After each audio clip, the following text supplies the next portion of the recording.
Keluarga Saat Teduh, Shalom, God bless you, God bless your family. Hari ini kita akan Saat Teduh bersama dan saya mau berdoa supaya berkat Tuhan datang atas setiap keluarga. Saya baca dulu kesaksian untuk memberkatimu. Semoga hati Anda sekalian dikuatkan dalam pengharapan. Ini dari No Name, Shalom Pastor dan tim. Beberapa saat yang lalu di salah satu episode Saat Teduh bersama, Pastor ada berkata bahwa Roh Kudus akan menyebutkan segala perkara yang diperlukan secara personal untuk masing-masing keluarga Saat Teduh. Di situ Roh Kudus berkata bahwa saya memang akan menang. Saat itu saya sedang persiapan untuk mengikuti lomba musik. Dan saya sempat ragu karena ini kompetisi pertama saya. Dan jika menang dapat lanjut kompetisi ke Hong Kong.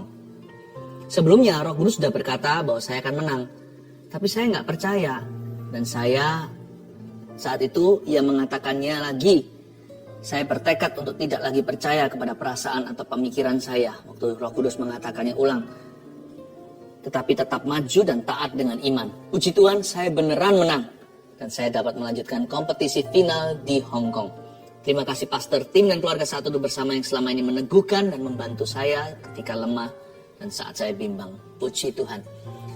Setiap perkataan di dalam Saat Teduh ini tentunya saya percaya ada Roh Kudus di dalamnya.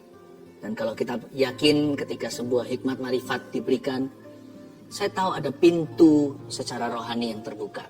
Puji Tuhan ya untuk kesaksian-kesaksian seperti ini. Kesembuhan secara fisik, ataupun sebuah jawaban doa, pengharapan yang kesampaian. Tuhan kita itu baik, Allah kita itu pendengar doa umatnya.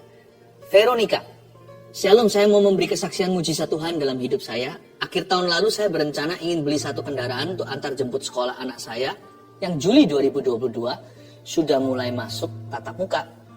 Saya memang punya tabungan sedikit dan berencana sampai Juni menabung dengan total DP sekian. Tapi sampai bulan April ini uang DP untuk mobil banyak terpakai untuk keperluan dan juga untuk membantu saudara dan orang-orang yang membutuhkan. Tapi kita suami istri tetap percaya Tuhan pasti sediakan untuk jumlah DP yang kita inginkan. Bulan lalu Ko Philip pernah bernubuat untuk seorang.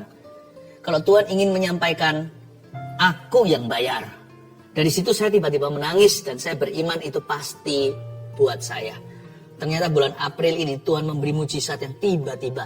Suami saya mendapat bonus dari kantornya sampai 2 kali gaji. Sehingga saya dan suami bisa beli mobil itu dengan hampir lunas. Keajaiban Tuhan selalu membuat hati kita bersyukur apapun keadaan kita. Terima kasih. Haleluya. Senang gitu di hati kalau membaca kesaksian-kesaksian Anda. Terus kirimkan ya kesaksian-kesaksian. Selain menguatkan kami, menjadi jawaban buat orang lain yang mendengarnya. Viana, anak saya yang kedua umur 2,5 tahun menderita eksim yang sangat parah di bagian tangan dan kakinya. Awalnya hanya luka kecil, tapi makin hari makin parah. Sudah menggunakan obat dokter, sembuhnya sebentar, tapi nggak tuntas. Nggak pernah kering dan terus terulang. Bahkan jari-jari tangannya kelihatan nyaris hancur karena luka tersebut. Rabu 13 April 2022, untuk pertama kalinya saya mengikuti Saat Teduh bersama Pastor Philip secara live, judulnya Perjamuan Kudus Mendatangkan Kesembuhan. Saat itu Pastor berdoa untuk orang-orang sakit agar disembuhkan dan saya berdoa untuk kesembuhan penyakit eksim anak saya. Saat itu saya percaya sesuatu pasti akan terjadi. Sekarang anak saya sudah sembuh secara total oleh Tuhan Yesus. Tuhan sembuhkan dan lukanya kering, tidak ada lagi luka baru yang muncul. Tangannya bisa seperti tangan anak lain yang sehat-sehat saja. Tuhan Yesus luar biasa. Thanks Pastor. Terima kasih tim. Haleluya. Puji Tuhan. Terima kasih untuk kesaksian semua. Tuhan kita adalah Allah yang memberkati. Dan Dia tidak pernah tutup sebelah mata atau buang muka kepada kita yang berharap kepadanya. Berkat Tuhan akan turun atas setiap keluarga. Bawa setiap family, anggota keluarganya yang belum bergabung, cepat. Telepon mereka, ajak bersama. Ayo kita sama-sama masuk hadirat Tuhan sebagai keluarga besar Saat Teduh tercinta. Let's worship Jesus.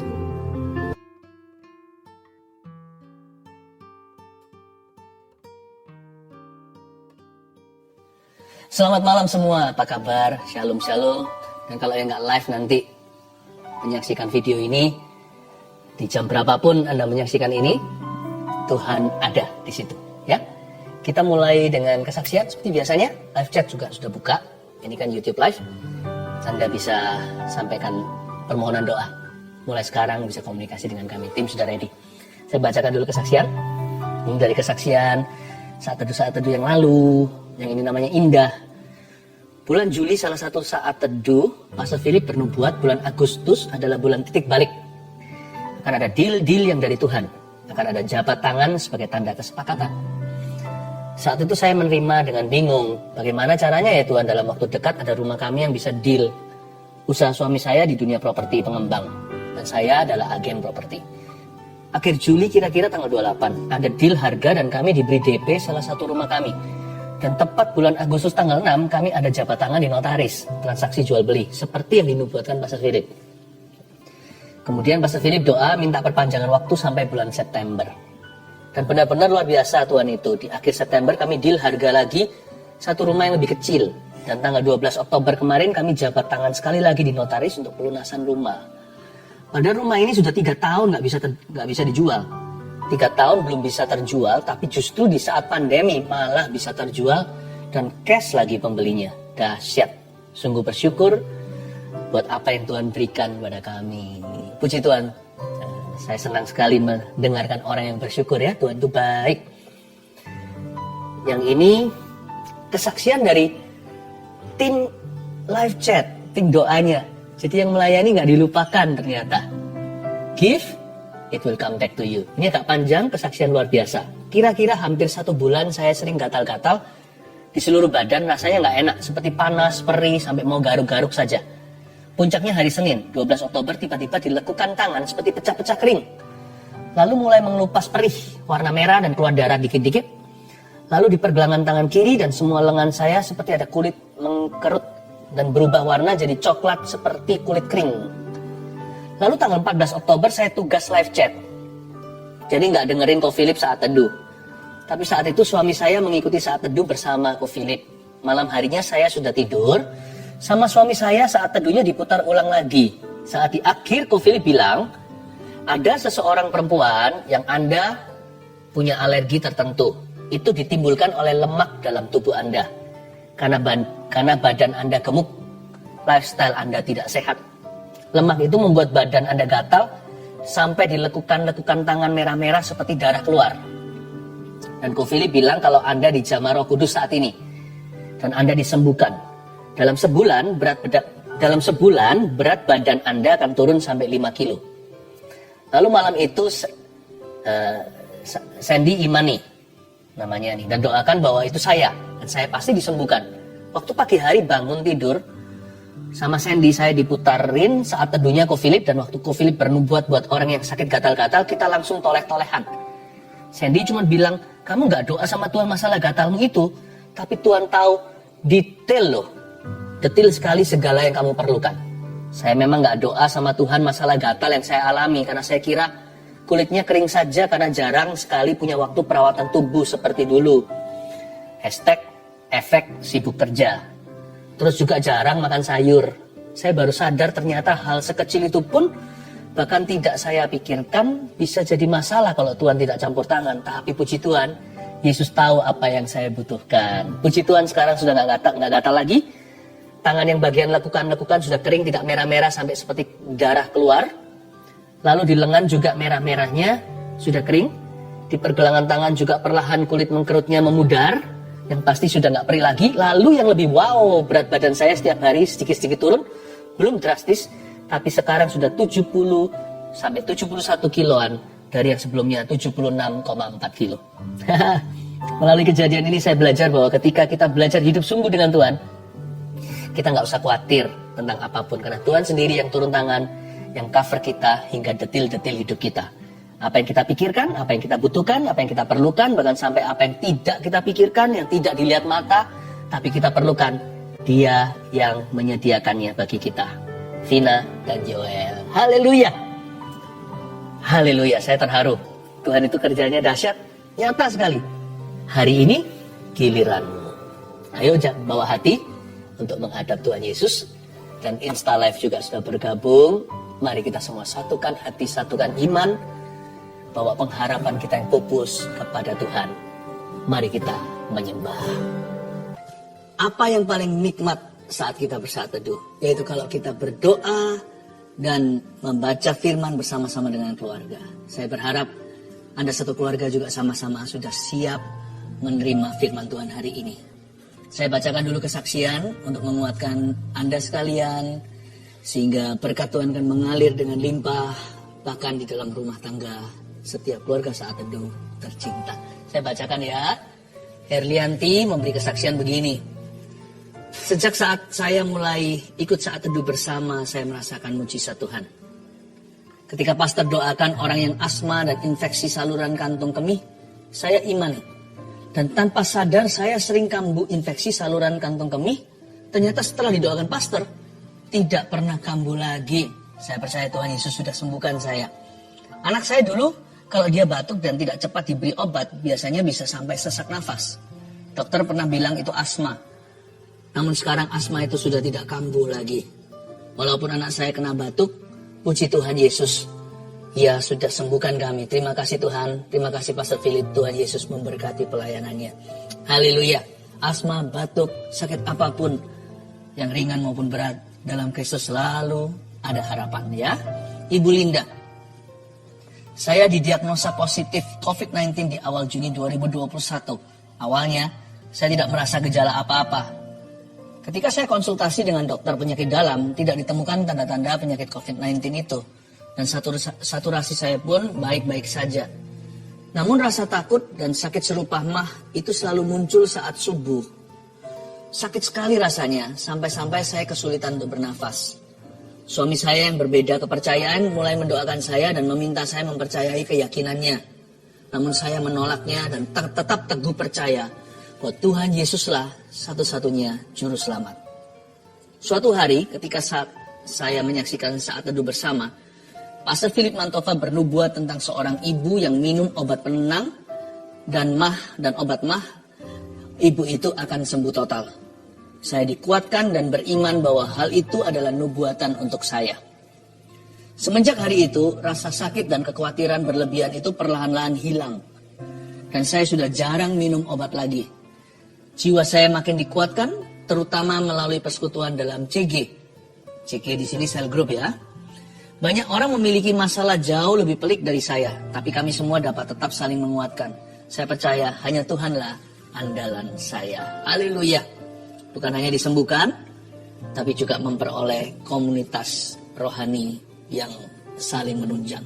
Puji Tuhan ya, saya berdoa juga keluarga saat teduh tidak ada satupun yang yatim piatu rohani. Semua akan menemukannya. Saya percaya Tuhan memberi kita rumah, bukan hanya di sorga, tapi juga di bumi ini. Yaitu saudara seiman yang peduli. Elita Siregar. Shalom, saya seorang ibu rumah tangga yang selama 10 tahun dipercayakan Tuhan merawat seorang anak cerebral palsy. Selama 10 tahun itu pula saya terus melanjutkan kuliah. Bukan untuk berkarier, melainkan untuk meneliti anak saya. Pada 7 Juli 2021, anak saya meninggal. Saya hampir depresi. Saya merasa semua yang saya lakukan dan harapkan sia-sia dan ingin mati menyusul anak saya. Dalam kedukaan yang dalam tanpa sengaja tayangan ulang siaran saat teduh bersama tentang bebas dari depresi muncul di YouTube. Saya skip, tapi muncul lagi dan lagi. Tanpa minat saya klik dan menonton tayangan itu. Di luar dugaan, firman yang disampaikan saat itu mengubah sikap hati saya. Saya kembali bangkit karena Tuhan belum selesai dengan saya. Kemudian saya ikut ujian CPNS pada tanggal 25 Desember 2021 dan dinyatakan lulus sebagai dosen di salah satu universitas negeri di Depok, Jawa Barat. Saat ini saya yang dahulu hanya seorang ibu rumah tangga telah mulai mengajar di tempat yang baru dan hingga saat ini saya adalah jemaat saat teduh bersama Pastor Philip. Haleluya. Puji Tuhan ya, saya hatinya berbunga-bunga kalau mendengarkan kesaksian seperti ini. Ingin segera mencium kaki Yesus dan berkata terima kasih, semua adalah karena perbuatanmu. Kalau orang lain ditolong, keluarga kita juga. Mari kita masuk ke hadirat Allah.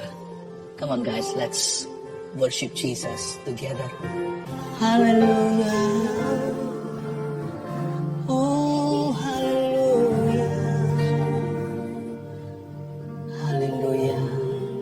Ku angkat hati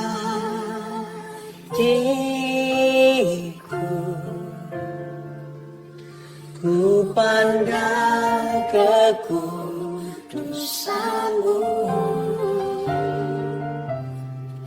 saat ku sembah, ku puji-Mu, ku rasakan kehadiran-Mu Tuhan. Kami rasakan hadirat-Mu di tengah-tengah kami. Ketika umat-Mu memuji, Kau bertata di atas pujian kami. Hati yang haus lapar selalu mendatangkan Tuhan. Selalu menarik Tuhan mendekat kepada umat-Nya. Tuhan, kami lapar, kami haus akan kebenaran. Puaskan setiap jemaat keluarga Saat Teduh yang saat ini berharap padamu. Sampaikan sabda-Mu ya Tuhan, beritakan firman-Mu. Sembunyikan hamba-Mu di balik salib-Mu, biar roh pengajaran keluar dari tempat ini. Dalam nama Yesus. Haleluya. Amin. Puji Tuhan. Saya rasakan hadirat Tuhan yang manis dan indah. Saya yakin Anda juga merasakannya. Saya juga ingin sekali untuk menguatkan setiap keluarga yang bergumul dengan sesuatu. The Lord is good. Tuhan itu baik. And God will bless your family too. Jangan memberkati keluargamu. Mari kita siapkan hati, siapkan catatan, siapkan pikiran. Seperti yang saya katakan Rabu kemarin, saya akan lanjutkan dalam serian tetap tentang keluarga. Kita buka firman Tuhan dulu kembali ke Mazmur 127.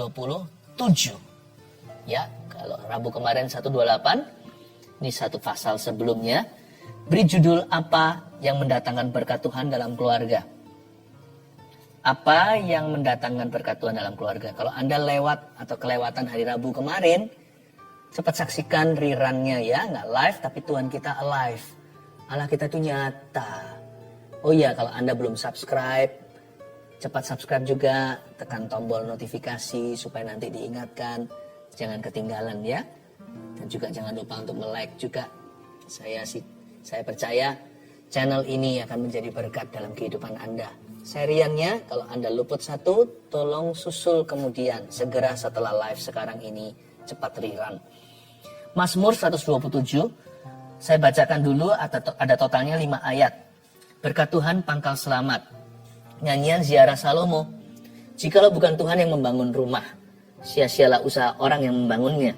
Jikalau bukan Tuhan yang mengawal kota, sia-sialah pengawal berjaga-jaga. Sia-sialah kamu bangun pagi-pagi dan duduk-duduk sampai jauh malam. Dan makan roti yang diperoleh dengan susah payah.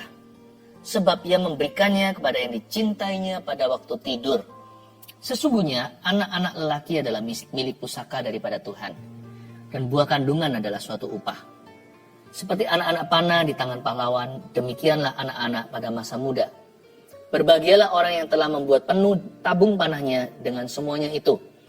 Ia tidak akan mendapat malu apabila ia berbicara dengan musuh-musuh di pintu gerbang. Apa yang mendatangkan berkat Tuhan dalam keluarga? Keluarga yang diberkati itu seperti apa ya? Seperti sebuah kerajaan kecil yang sanggup atau mampu berdiri sendiri. Demikianlah keluarga yang diberkati. Keluarga yang diberkati itu utuh. Embrio atau benih yang paling kecil dari sebuah unit keluarga adalah papa, mama, suami, istri. Sekalipun nggak punya anak, belum diberi keturunan, Anda sudah satu family. Tapi Tuhan memberikan keturunan. Karena Tuhan ingin supaya hidup Anda diisi. Saya percaya kemarin hari Rabu waktu kita berdoa untuk orang-orang yang masih belum mendapatkan momongan, saya yakin namanya strip positif itu ketika tes kehamilan itu akan terjadi ya. Dan kalau Anda masih belum diberi keturunan, kuatkan hatimu, tabahkan. Karena saya tahu Tuhan itu lengkap dalam hidupmu. Sebelum Anda punya anak pun Anda sudah utuh di hadapan Yesus Kristus. Biarkan Tuhan juga memperbanyak anak-anak rohani Anda. Dan Tuhan juga akan mengaruniakan anak kandung kepadamu. Berkat Tuhan pangkal selamat nyanyian ziarah Salomo. Salomo ini adalah Raja Salomo anak Daud. Jadi Mazmur 127 ini ditulis oleh seorang raja yang merupakan anak putra mahkota atau anak Raja Daud. Nama Salomo dalam bahasa lain, Tuhan memberikan kepada Daud, kamu kasih nama anak ini ya, yaitu Yedia. Bahasa Indonesianya Yedija, Yedija. Atau dalam bahasa Inggrisnya Jedediah, yang artinya beloved, atau yang aku cintai. Saya nggak ngerti kenapa ya Salomo kok mau pakai nama Salomo, padahal Tuhan kasih dia nama Jedediah. Kenapa si Daud nggak kasih dia nama Yedia, seperti yang Tuhan berikan? Saya nggak ngerti. Tapi yang pasti bagi saya, nama yang kurang populer ini lebih meaningful.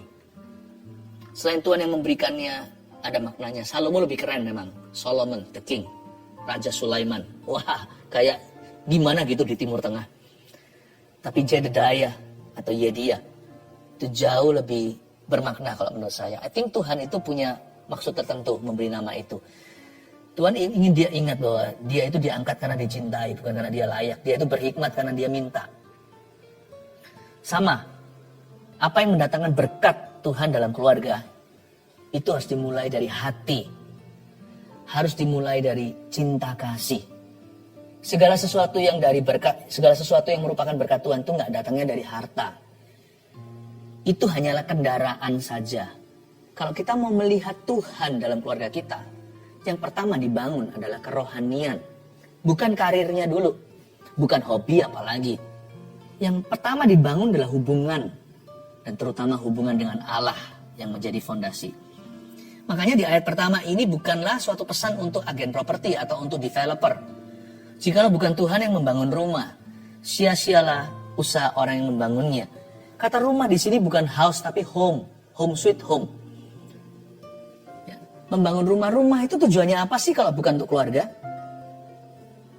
Karena itu membangun rumah di sini itu membangun rumah dari sisi dalamnya, bukan interior design, tapi bicara soal hubungannya. Nggak mungkin rumah itu bisa utuh berdiri kalau bukan Tuhan ada di tengah, di dalamnya. Kalau bukan Tuhan Yesus kepala keluarganya, meskipun suami kepala keluarganya. Tetapi Yesus kepala keluarga yang invisible, yang tersembunyi. Yesus adalah kepala suami, kepala laki-laki. Sedangkan laki-laki adalah kepala perempuan. Istri tunduk pada suami, tapi suami harus mengasihi istri dulu. Seperti dirinya sendiri.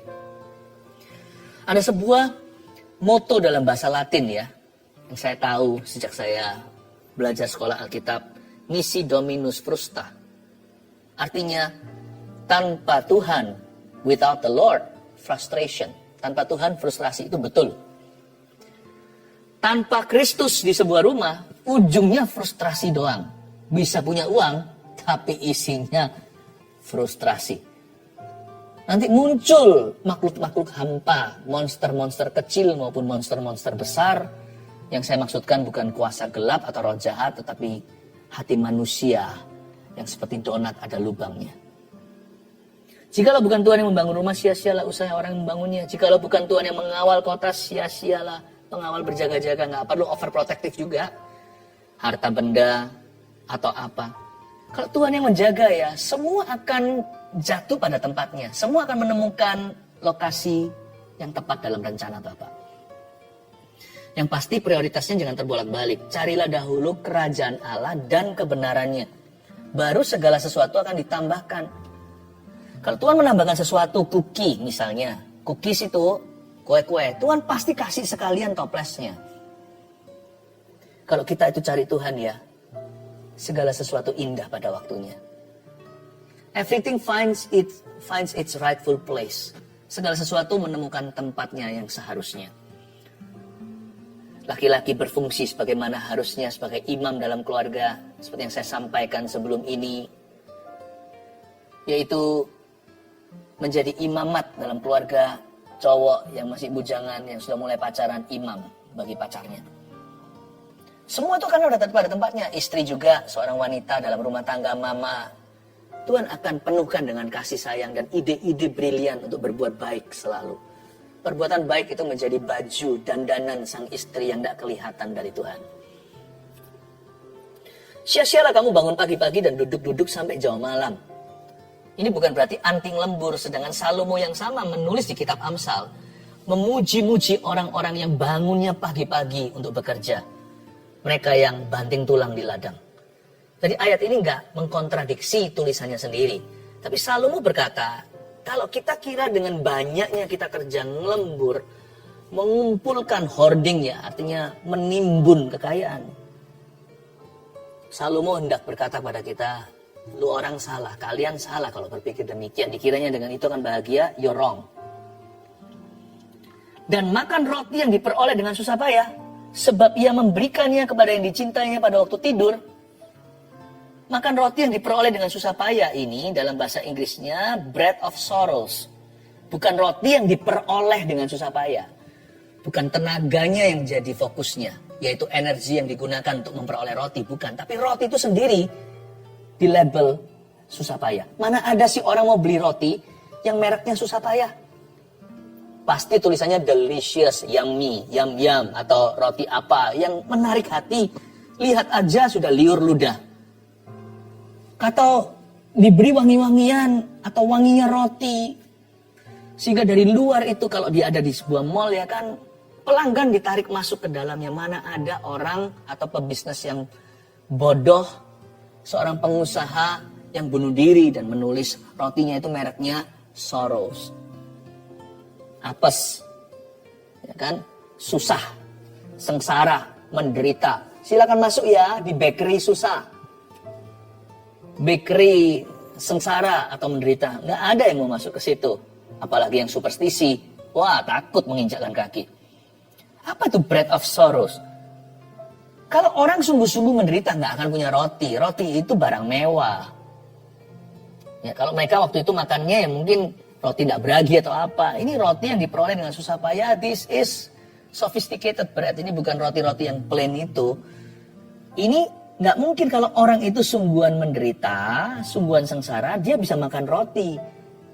Jadi roti yang diperoleh dengan susah payah ini juga berlaku untuk orang kaya. Berarti roti mereka itu didapat dengan mudah, tapi ketika sampai di tangan mereka jadi roti susah payah. Kalau orang miskin sih sudah pasti, itu sudah rahasia umum, rotinya diperoleh dengan susah payah. Tapi kalau dia hatinya pada Tuhan, miskinnya adalah miskin di hadirat Allah, berbahagialah orang yang miskin di hadapan Allah. Ya. Orang boleh miskin harta, tapi hatinya itu kaya dengan Allah, dengan roh Allah. Roti yang dapat dari susah payah jatuh ke tangan orang miskin yang demikian langsung jadi roti yang kaya raya.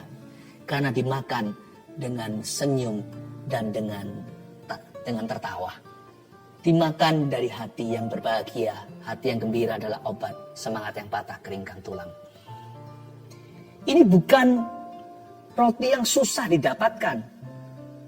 Tetapi roti ini tergantung di tangan siapa. Di tangan orang-orang tertentu, miskin atau kaya, kalau hatinya jauh dari Tuhan, jikalau orang itu zero kerohanian, apalagi kalau defisit minus, tidak menganggap serius kerajaan Tuhan dan kebenarannya, roti itu ditaruh di tangan mereka, baik miskin atau kaya, menjadi roti sengsara, the bread of sorrows. Makanya itu kalau kita ingin mendatangkan berkat dalam keluarga kita, belajarlah untuk murah hati kepada sesama. Belajar untuk punya sifat pemberi bukan kikir. Yang perlu diimprove, yang perlu untuk di-upgrade ya, itu bukan hanya standard of living, tapi standard of giving. Kita jangan hanya meningkatkan terus-menerus standar kehidupan. Dulu rumah kontrakan, sekarang beli sendiri. Ini sekarang udah rumah sendiri, lunas lagi. Dulu mobil yang jalannya gerak dan suka mogok atau alias berhenti tak diundang.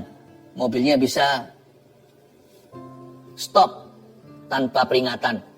Karena memang mobilnya bukan mobil yang bermasalah. Sekarang naikannya mobil mewah. Itu kan naik standarnya. Jangan irilah sama orang yang menaikkan standar hidupnya asal halal.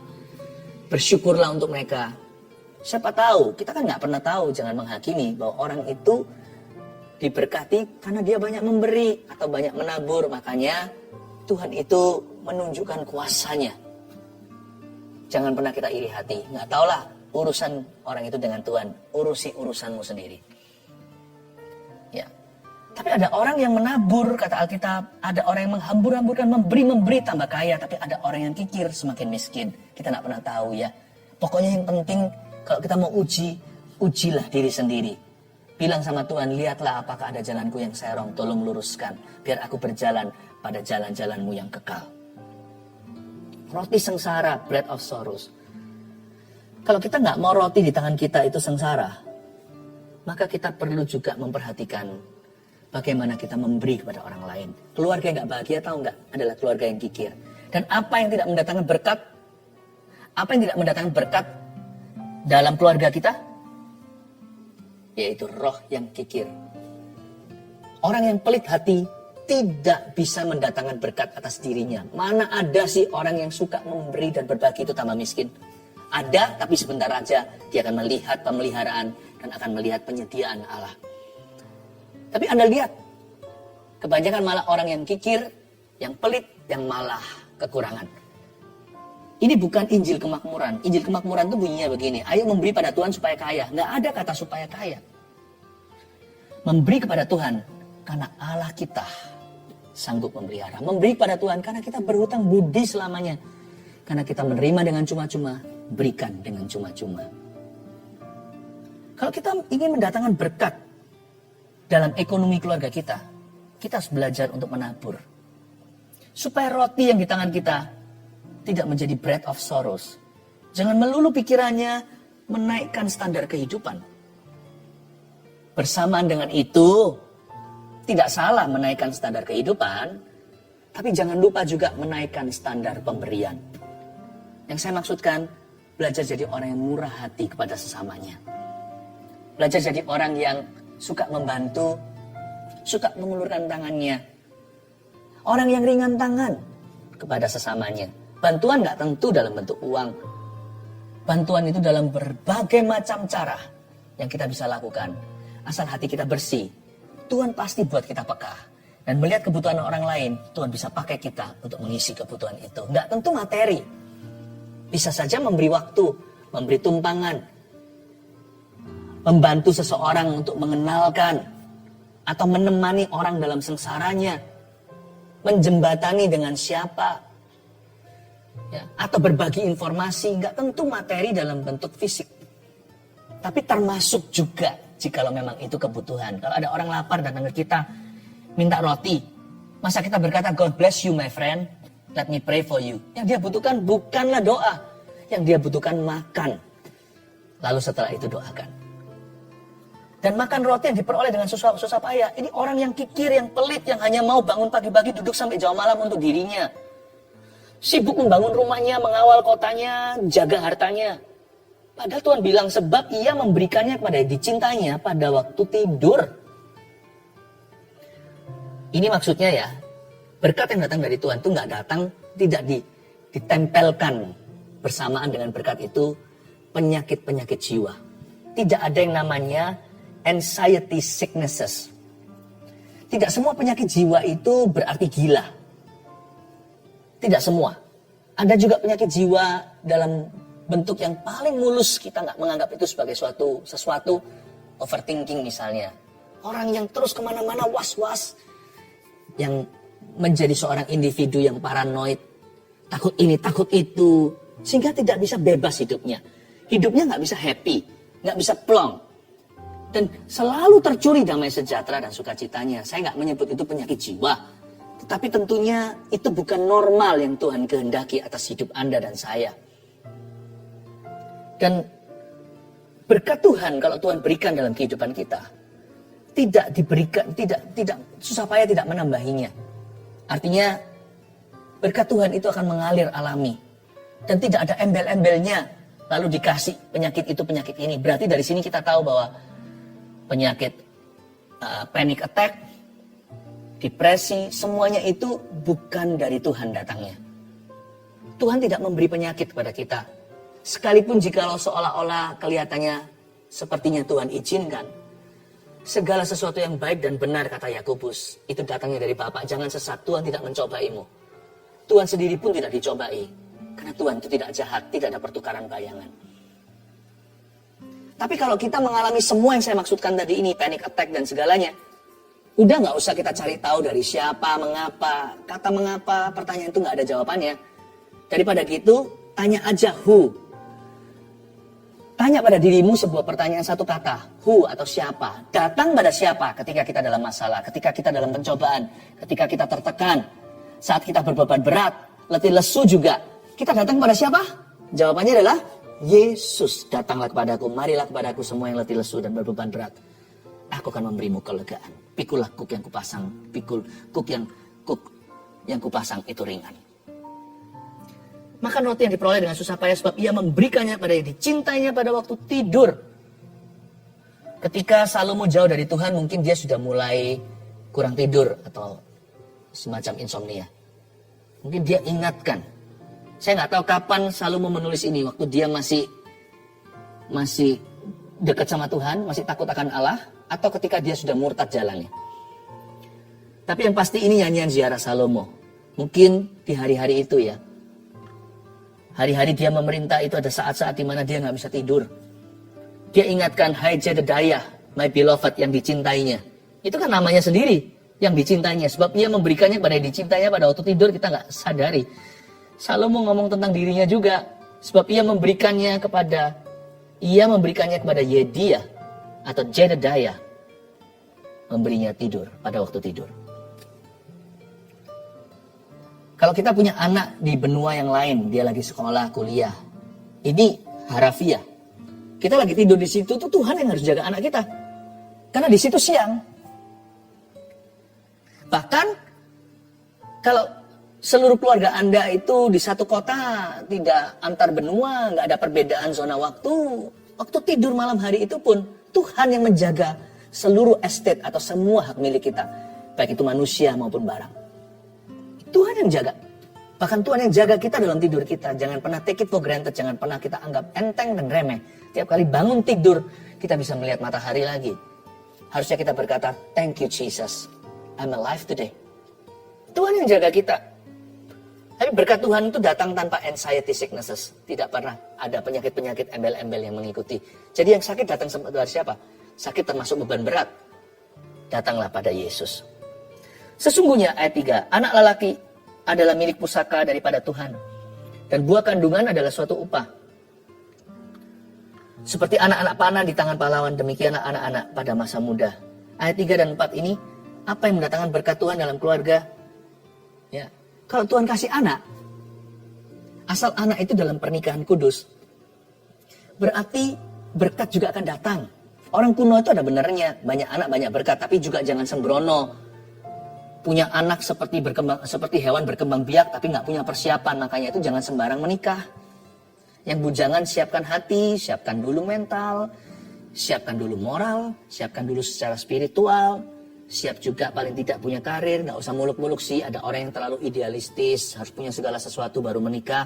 Umur berapa, asal Anda punya kerjaan yang mapan, udah punya tanggung jawab, udah lulus sekolah, keluarga udah setuju. Kalau keputusan yang Anda ambil itu sudah di dalam tanggung jawab yang baik, dan ada restu Kristus di dalamnya alias pernikahan kudus, saya percaya dengan memberimu anak, Tuhan memberimu berkat. Sebab anak itu akan mendatangkan berkat. Tuhan tidak pernah mengutus mulut lalu tidak memberinya makan. He who creates mouths will send meat to feed the mouth. Dia yang menciptakan mulut. Betapa indah anak kita kan. Kalau Anda lihat bayi itu 2 mata, lalu telinga, hidung, mulutnya. Kita rayakan putra-putri kita. Jari-jarinya lentik indah. Kakinya lengkap. Hargai, yang cacat pun harus disayangi.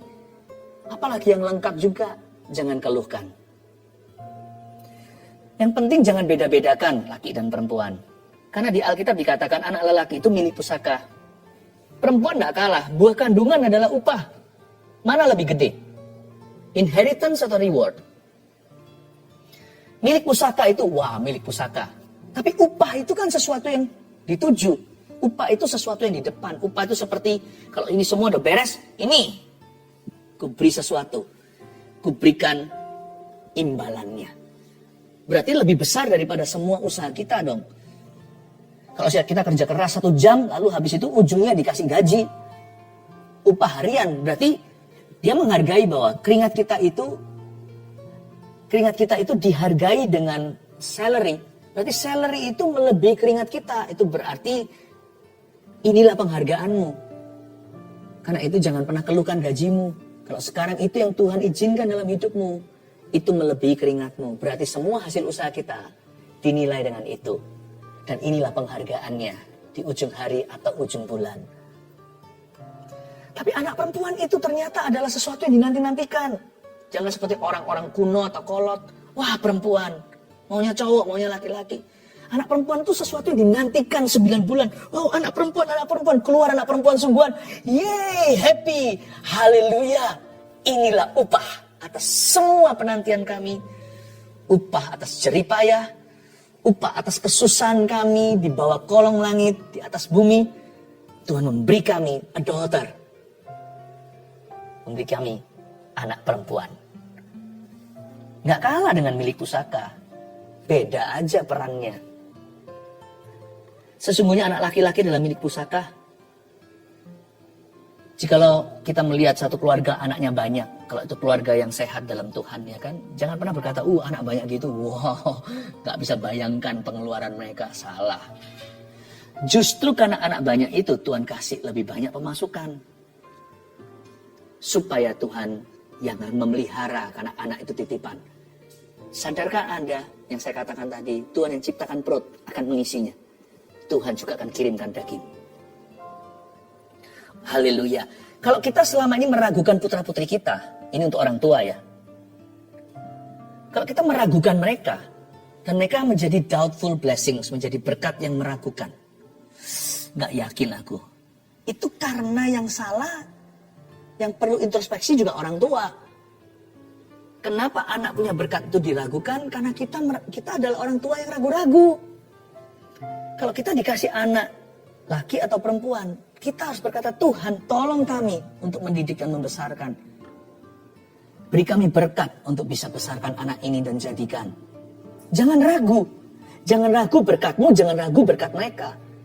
Supaya fokus Anda pada potensi, bukan pada kelemahan mereka. Jangan fokus pada kemalangan, fokus pada kelebihan. Saya menemukan bahwa doubtful children bisa jadi karena doubtful parents. Anak yang ragu-ragu bisa jadi karena orang tuanya ragu-ragu dulu. Putra-putri yang ragu-ragu akibat papa mama yang ragu-ragu juga bisa. Tidak bisa pukul rata ya, selalu ada perkecualian. Ada orang tua yang perfect kayaknya, ada sempurna. Anaknya nakal juga ada. Tapi paling tidak kita bisa tarik garis besar. Supaya kita bisa jadikan itu bimbingan dan tuntunan pelita bagi kaki, terang bagi jalan. Seperti anak-anak panah di tangan pahlawan kan? Demikian anak-anak pada masa muda. Anak muda itu seperti anak panah. Anak panah itu nggak bisa tumbuh. Coba ambil anak panah, taruh di tanah, disirami, kasih pupuk. Tumbuh nggak? Nggak bisa tumbuh. Yang tumbuh hanya usia mereka atau badan mereka tambah gede. Jiwa dan roh apa yang di dalam itu seperti anak panah. Nggak bisa tumbuh jika Anda tancapkan, biarkan berkembang sendiri, Anda tidak gubris, tidak didik, tidak mentori, lalu tumbuh sendiri. Nggak bisa. Itu mimpi. Apa yang di dalam mereka itu anak panah, yang di luar itu tumbuh sendiri. Anak panah gimana? Coba Anda lihat. Anak panah kalau bikin gimana? Seperti di Amazon, yang primitif. Orang-orang yang di situ ambil dari kayu tertentu, lalu di situ dia lalu dia apain? Sama dia lewat cara craft atau prakarya, dibikin sesuatu yang runcing ujungnya, dan dibikin begitu mulus supaya nanti melejit tanpa gangguan, melawan gravitasi bumi. Anak muda atau anak putra-putri kita yang ditaruh di rumah kita itu harus dibentuk. Harus dibentuk dengan tangan yang mahir. Makanya papa mama harus takut akan Allah, harus dekat sama firman. Tangan kita ini begini terus di atas Alkitab. Seperti orang yang disumpah di pengadilan, jangan lepaskan. Maksud saya bukan secara harafiah atau secara fisik ya. Secara rohani ini kiasan. Tanganmu jangan lepas dari Alkitabmu. Matamu jangan lepas dari Yesusmu. Mulutmu jangan lepas daripada berdoa. Karena dibutuhkan a skillful man untuk membentuk anak muda. Dan anak panah tidak bisa cari arahan sendiri. Mereka perlu diarahkan. Mana ada anak panah itu bisa tentukan sendiri mau timur atau barat. Kita yang ambil dan di tangan pahlawan kita yang arahkan kiri atau kanan. Kita yang targetkan. Jangan suruh anak memutuskan sendiri mau kuliah apa. Anda pengaruhi dari sejak dia lulus SD misalnya. Jangan biarkan dia terserah nanti cari-cari jalan sendiri. Anda mesti tunjukkan jalan. Ini loh arah, itu target. Ini yang kita mau. Itu yang sesuai dengan karunia dan talentamu. Meskipun dia memutuskan sendiri. Ketika melejit anak panah itu kan tidak di tanganmu. Dia melejit sendiri. Dan dia tahu harus kemana. Ada satu waktu mereka dilepas harus membuat keputusan. Tapi kitalah yang mengarahkan. Anak panah bukan panahnya. You panahnya papa mama. Senarnya adalah komunikasi dengan mereka. Berbahagialah orang yang telah membuat penuh tabung panahnya dengan semuanya itu. Penuh. Tabung panah itu bukanlah gentong yang besar. Tabung panah itu terbatas. Tabung panah paling seberapa? Seginilah ya. Taruh di belakang sini. Kalau besar kan namanya ini. Namanya apa itu? Kalau yang kecil di situ berarti tidak perlu banyak anak di sini. A quiver is small and it's full. Dalam bahasa Inggrisnya quiver itu atau tabung panah itu kecil aja, pipih, tapi penuh kan. Bicara tentang kualitas bukan kuantitas. Bukan banyak-banyakan anak. Kita bukan buka ternak. Tapi berapapun yang kau miliki sedikit atau banyak, arahkan mereka. Yang berikutnya, ia tidak akan mendapat malu apabila ia berbicara dengan musuh-musuh di pintu gerbang. Musuh-musuh di pintu gerbang ini bukan perang. Maksudnya, kalau dia berbincang-bincang dengan orang-orang di masyarakat, di pintu gerbang adalah tempat orang-orang itu rundingan. Bapak, Ibu, Saudara, keluarga saat teduh tercinta, a blessed family, satu keluarga yang diberkati Tuhan, adalah keluarga yang seperti kerajaan kecil yang sanggup berdiri seperti sebuah kerajaan kecil atau kerajaan mini dengan army atau dengan tentara yang bisa melindungi dirinya sendiri. Sekarang kelihatannya kecil, bisa merepotkan. Nanti suatu hari kalau besar, itu menjadi aset dalam family Anda. Hubungan yang baik itu, keluarga itu seperti tim yang tidak bisa digoyahkan oleh dunia. Masing-masing keluarga yang diberkati seperti satu kerajaan sendiri yang tidak bisa goyah. Ada aja. Dari situ belum lagi kalau ditambahkan nanti menantu dan koneksi-koneksi mereka. Wow, keluarga mungkin hanya 3, 4 orang, bahkan 5. Tetapi kalau benar-benar dijaga, berkat Tuhan ada, itu keluarga penuh seperti tabung anak panah. 1, 2, 3 dengan ini saya selesai. Apa yang mendatangkan berkat Tuhan dalam keluarga? 1, sembah Tuhan dalam roh dan kebenaran. Itu termasuk tadi memiliki prinsip yang benar, yaitu tanpa Kristus frustrasi. Carilah Tuhan. Artinya sembah Tuhan dalam roh dan kebenaran itu juga berarti jadilah pemberi. Jangan izinkan ketamatan maupun kepelitan hati bertahta di dalam family. Memiliki kerohanian yang benar. Jangan menyimpang ke kiri atau ke kanan. Persis di jalur Tuhan. Kerohanian yang benar itu berarti juga murah hati. Penuh dengan kebajikan. Sembahlah Tuhan dalam roh dan kebenaran. Utamakan Kristus dalam keluargamu. Itu yang mendatangkan berkat dalam family Anda. Yang kedua, jangan bedakan anak laki dan perempuan. No pilih kasih. Sebab di mana ada pilih kasih, ada kejomplangan. Di situ ada kesenjangan. Di mana ada kesenjangan, berkat Tuhan tercuri dan bocor kemana-mana. Itu seperti membuat lubang atau suatu panci yang dimiringkan, pasti jatuh semua dan tumpah ruah. Berkat Tuhan tidak bisa penuh, tabung anak panah itu akan setengah kosong. Kalau kita pilih kasih, kita membedakan anak lelaki dan perempuan, bahkan anak lelaki dengan lelaki, anak perempuan dengan perempuan, jangan pilih kasih. Setiap anak itu berharga di mata Tuhan. Toh nggak punya 1000, kan hanya beberapa saja. Ya nggak punya anak, coba ditanya di interview. Mereka ingin loh bertukar tempat denganmu. Kalau bisa mereka yang punya anak, Anda yang tidak punya. Putra, kenapa kalau kita punya anak di rumah kita tidak hargai dan cintai, kita sia-siakan mereka. Jangan pilih kasih, jangan bedakan. 3, arahkan setiap anak dengan doa dan dengan hikmat. Arahkan setiap anak dengan doa dan hikmat. Ingat alegori anak panah tadi? Siapa yang arahkan? Papa mama. Jangan izinkan orang muda groping in the dark. Jangan sampai mereka meraba-raba dalam kegelapan. Tak tahu mau kemana. Buka mulut, buka hati, dekati mereka, ajak bincang bicara, mentori, dan iringi perjalanan hidup mereka. Niscaya pasti dalam keterbatasan kita dalam mementori, kadang-kadang kita merasa kurang memadai, kurang bisa. Tapi lakukan sebisanya. Sisanya adalah anugerah, sisanya adalah kasih karunia Allah. Papa, mama, ayah, ibu, Anda pasti mempan dalam hidup anakmu. Saya ulangi, Roh Kudus berkata begini, Anda pasti mempan dalam hidup anakmu. Mereka tidak butuh pendeta, mereka butuh Anda. Mereka tidak butuh psikiatris, mereka butuh Anda dulu. Haleluya. 1, 2, 3 ini Anda sudah tulis ya. Sembah Tuhan dalam roh dan kebenaran.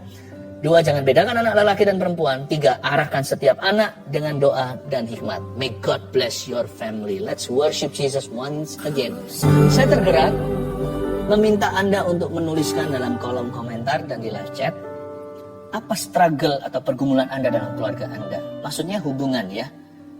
Ini bisa suami dengan istri atau sebaliknya. Bisa papa dengan anak atau mama dengan anak. Atau saudara dengan saudaranya. Bisa jadi horizontal, vertikal. Tuliskan. Bilang begini aja. Saya struggle itu mungkin nggak biasa ya. Saya punya masalah dengan mama atau papa atau apa. Tulis gitu aja, simple aja. Lalu tuliskan setelah itu saya punya masalah dengan koma, apa masalahnya. Sederhana aja, nggak usah terlalu membuka juga supaya nggak dibaca semua orang. Cukup aja masalah komunikasi, ya, masalah saling mengampuni, atau masalah yang lain yang mungkin tidak bisa saya sebutkan di sini. Anda sebutkan sendiri. Saya punya masalah dengan titik-titik anggota keluargamu, koma, tulis masalahnya apa. Saya mau doakan. Sambil Anda tulis, Anda kirimkan yang sudah ada di tangan saya doakan dulu terlebih dahulu. Mari kita ulurkan tangan kita berdoa sama-sama. Kuserahkan semua keluarga. Sejak saat teduh bersama yang hari ini akan mengalami terobosan dalam hubungan. Di dalam nama Yesus bukakan jalur komunikasi itu. Dan hamba minta roh pengampunan dan saling pengertian. Dan hamba berdoa memohon solusi dari Allah. Tunjukkan jalanmu yang baik, jalanmu yang benar. Dan hamba berdoa Tuhan beri kemenangan kepada orang yang benar. Berikan kemenangan. Sebab tidak semua orang adalah orang yang benar. Tidak semua orang adalah orang yang salah. Pasti di mata Tuhan ada yang benar, ada yang salah. Hamba berdoa yang benar jangan jadi salah. Engkau akan menuntunnya dalam kebenaran. Supaya terus jadi berkat no matter what. Apapun terjadi, tetap jadi berkat. Sebisa mungkin kalau itu tergantung padamu, berdamailah dengan semua orang. Tapi kalau nggak bisa, tetaplah jadi berkat bagi mereka. Hamba berdoa terjadi rekonsiliasi. Hamba berdoa terjadi kemenangan. Hamba berdoa terjadi penyertaan Tuhan. Keluarga-keluarga yang dipulihkan ya Bapak. Di dalam nama Yesus Tuhan. Pulihkan ya Tuhan. Terima kasih Bapak. Terima kasih Roh Kudus. Ada suami istri yang udah nggak bicara hampir 3 bulan.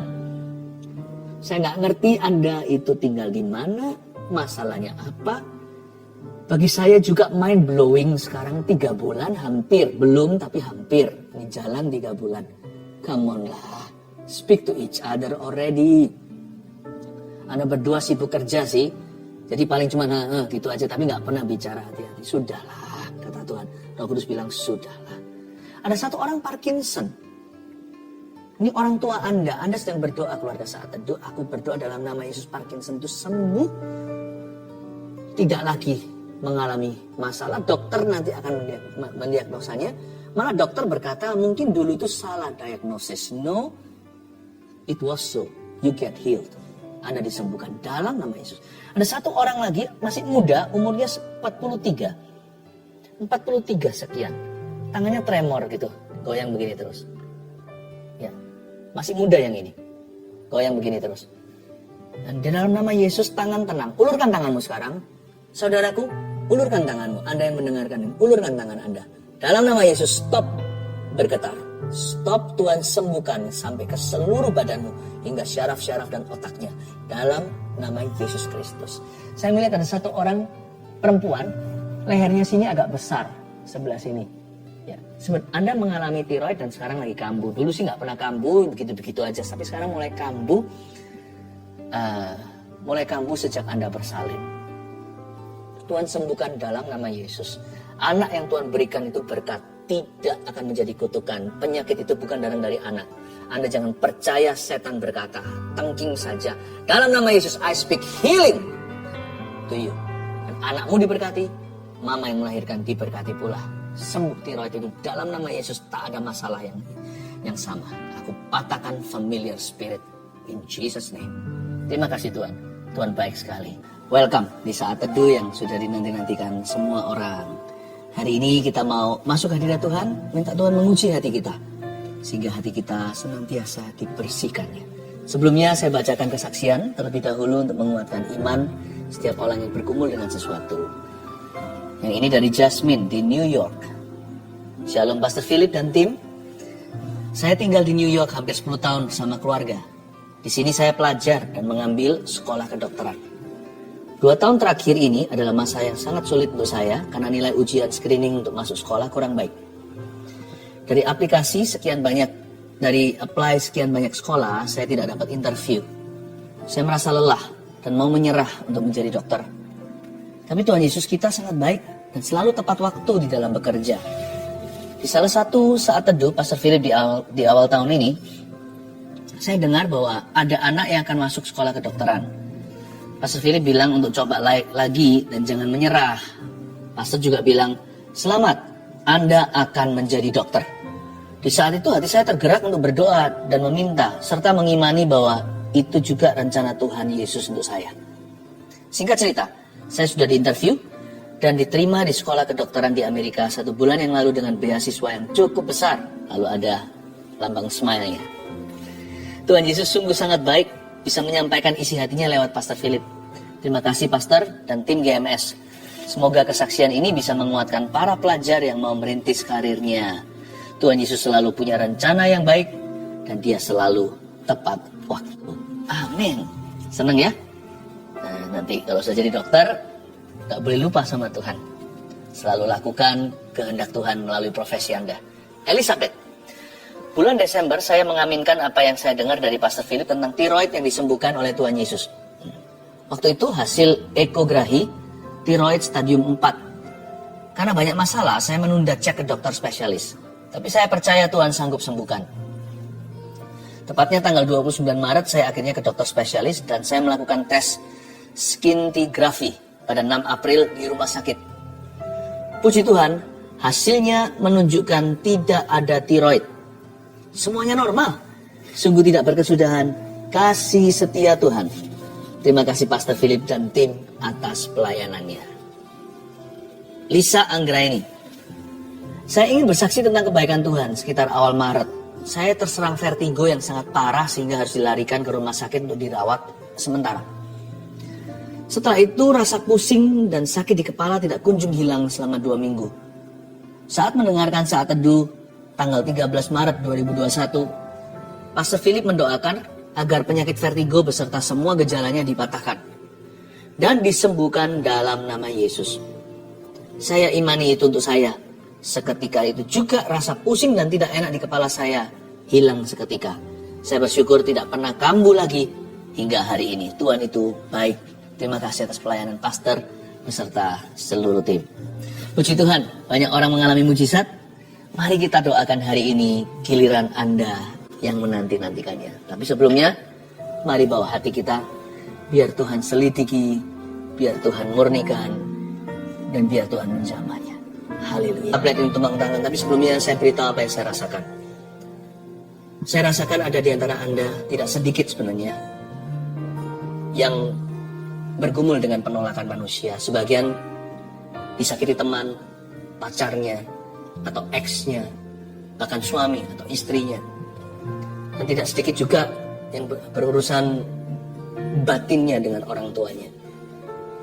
Selama ini Anda hanya merasakan kesepian. Yang Anda rasakan ya lumrah sebagai manusia sebelum dengar firman seperti ini. Yang Anda terus rasakan adalah penolakan mereka.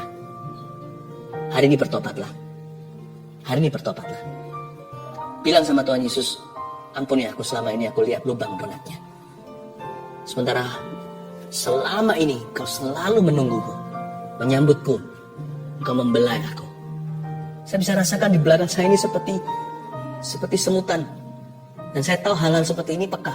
Ini bukan perasaan saja, bisa saja fisik.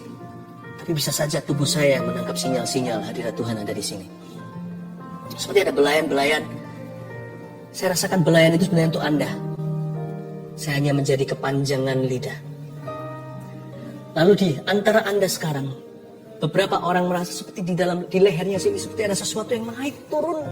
Tiba-tiba semua kebencian, penolakan, kepahitan itu muncul semua ke permukaan. Naik turun. Seperti ada sesuatu yang mau dikeluarkan, seperti mau muntah. Di sebelah sini, naik turun. Anda merasa Anda adalah anak tertolak. Anda merasa Anda adalah istri tertolak. Ayo cepat-cepat sekarang berdoa. Kalau itu adalah Anda.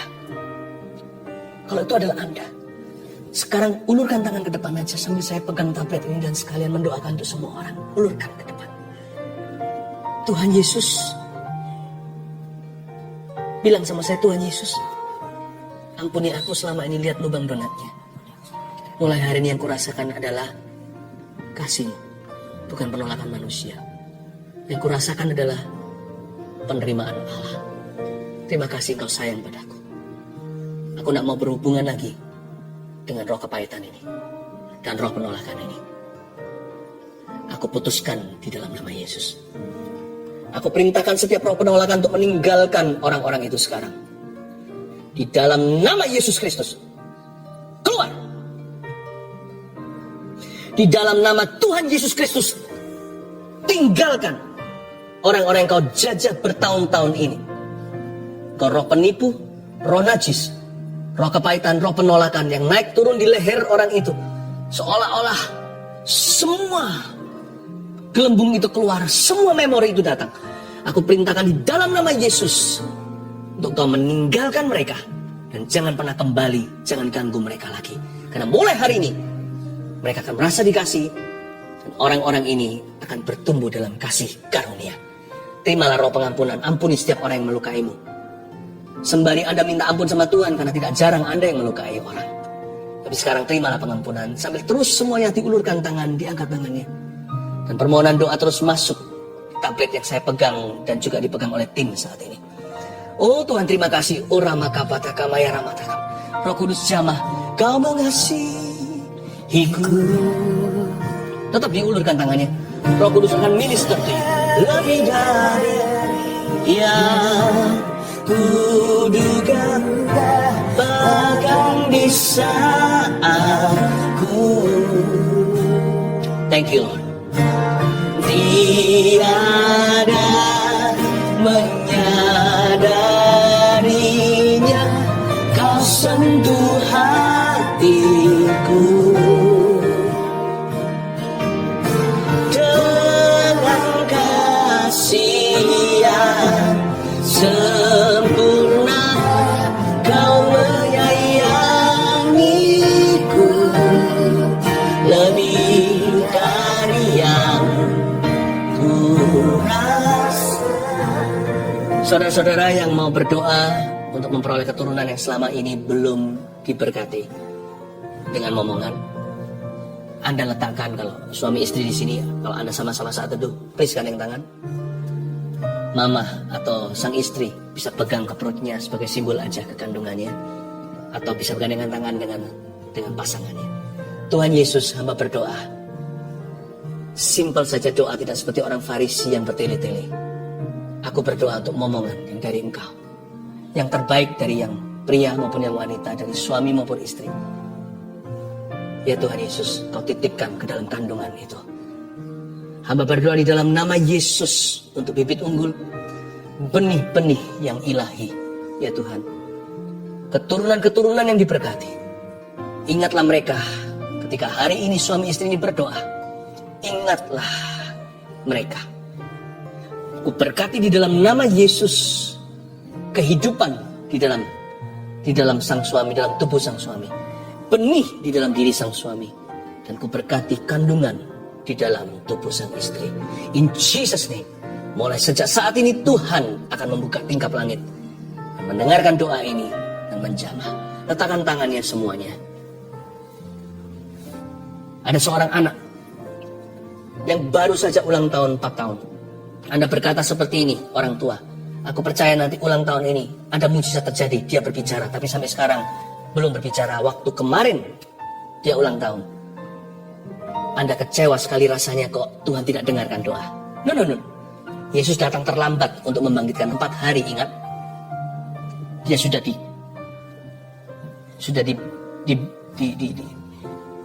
pakai kain kafan, tetapi Tuhan Yesus tidak pernah terlambat. Sejak saat ini saya berdoa di dalam nama Yesus Kristus dan menubuatkan, anak Anda akan berbicara, akan datang waktunya, dia selalu berbicara, sampai-sampai Anda berkata, tolong kasih mama waktu, sebab anak ini akan suka ngoceh, suka cerita, suka ketawa. Terimalah untuk keluarga Anda di dalam nama Tuhan Yesus Kristus. Haleluya.